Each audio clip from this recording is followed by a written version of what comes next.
a few cars and 50% of them got disqualified. There are far more drivers' cars that were illegal.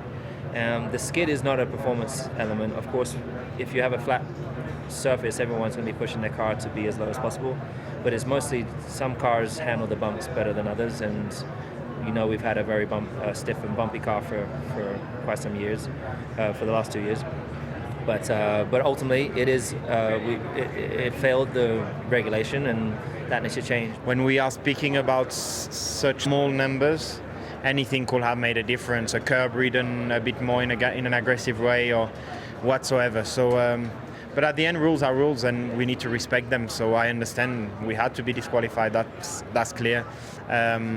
It's just a shame, but it's life. 1 millimeter was not a performance factor whether we did what we did.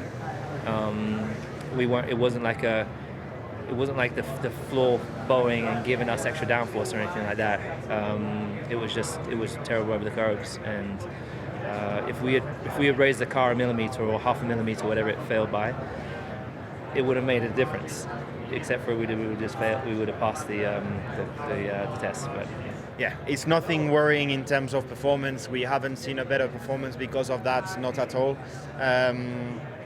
It's just a shame because we go out of the weekend without any points apart from the Saturday's points, and this is obviously a big pain.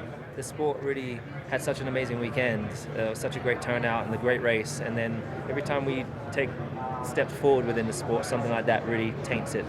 So I think we've got to do something. Hopefully they'll learn a little bit from the future, rather than checking everybody and over 50% of the cars failing, which I would put all my money on it that they would have. Instead, maybe, for example, if we're having a sprint race, maybe we should be able to change just the skid, for example, or the floor, whatever it is, on the Saturday night. So on Sunday you don't have this ridiculous kind of event afterwards. Well, Danica, there are plenty